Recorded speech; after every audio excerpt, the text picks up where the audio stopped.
Hello student, I am Prachi. In the last lecture, we see the what is automation system, needs of automation system, and automatic bottle filling system.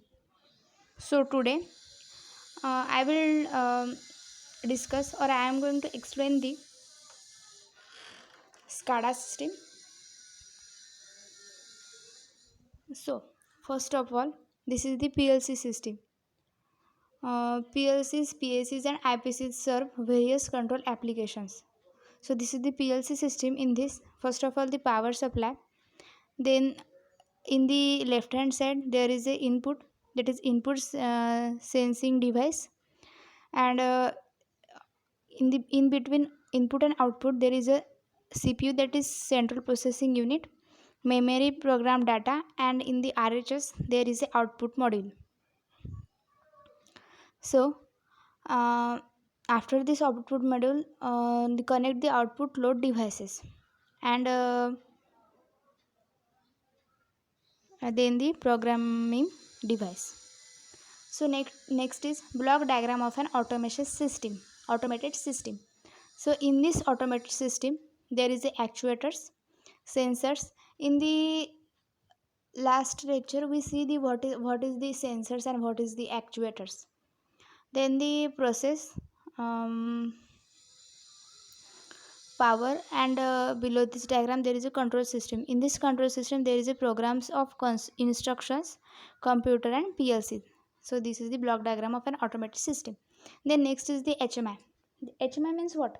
Full form of HMI is the human machine interface. Note down it. Sometimes it is asked in this in the MCQs type exam. So HMI means human machine interface.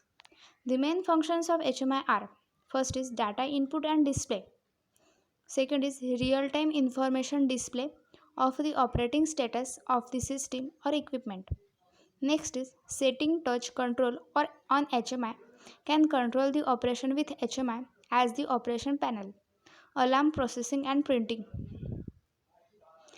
Then it uses technologies like SCADA, supervisory control and data acquisition, and other visual based technologies. This is the HMI. Then next is the communication system. In industries, many sensors, actuators, controlling PCs, and other control devices are geographically distributed and interacting with each other via several data buses. There are three types of buses used in the industrial automation, that is factory bus, process bus, and the field bus. Communication system: field bus interacts between field instruments and the control devices. It is very important, means field bus where interact. So field bus interacts between field instruments and the control devices. Field instrument and the control devices, FC, means in short how we remember field bus, that is the FC, means field instruments and the control devices. Then next is the process bus. Process bus connect the supervising level computer to the control devices like PLCs. In this the SC, first the FC, second is the SC, means for our understand. Then next is the factory bus, connect the higher level of the organization to the supervisory level. In this HLO to the supervisory level means S level, SL. So next is different protocols are used for the communication like RS485, Profibus, CAN control, Modulus, etc. So this is our main topic, is the supervisory control and data acquisition software, that is this SCADA. So what is this? SCADA is one of the graphical user interface which remotely control the industrial operation, means in this which are all these operation are controlled by the remotely. A SCADA system performs four functions. First is data acquisition, next is network data communication, third is data presentation, and fourth is control. So first of all we see the DCs, and then the that is our main topic. Then first of all DCs means what? Distributed control system. DCs is a Computerized control system for a process or plant that consists of a large number of control loops in which automation controllers are distributed throughout the system, but there is central operator supervisory control. The organizing of the entire control structure as a single automation system can be done with DCs as it unites subsystems through a proper command structure and information flow. DCs is included with basic elements such as engineering workstation, operating station or HMI, process control unit, smart devices and communication system. So DCs distributed control system consists of three major qualities that are the functions.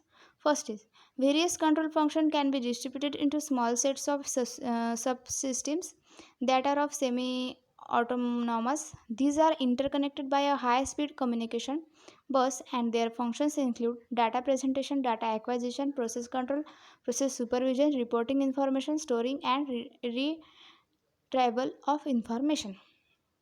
Next is second characteristics is the automation of manufacturing process by integrating advanced control strategies. Third is the third characteristics is arranging the things as a system. So the this is architecture. Industrial automation is what?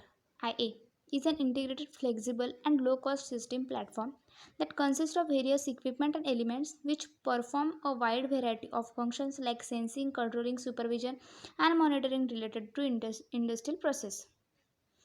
So, in this last, we see the advantages and disadvantages of automation. So, the advantages first is the tasks performed by human operators involve tedious physical work can be easily replaced.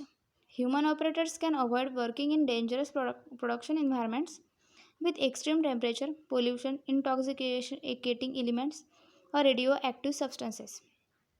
Third is the tasks that are difficult for a typical human operator can be easily done. These tasks include lifting heavy and large loads, working with extremely tiny objects, etc. Fourth is production is always faster and the cost of the products is significantly less when compared to the same products that is produced with manual operation. Fifth is several quality control checks and can be integrated into production process to provide consistency and uniformity. Next, last is the economy of the industry that can be significantly improved, which has a direct impact on the standard of the living. Next is the disadvantages of automation. Loss of jobs. Since majority of the work is done by machines, that requirement for manual labors is very less. All the desired tasks cannot be automated using the current technology. For example, products with irregular shape and sizes are best left for manual assembly. This trend seems to be changing with advanced computers and algorithms. Third is it is feasible to use automation for certain process that is high volume production, repeatable and consistent products. The initial cost of implementing an automation system is very high. A set of skilled personnel is always a requirement for maintenance and service. So these are the disadvantages for part 1, part 2 and part 3. See the videos of this unit to visit the channel. So today, thank you.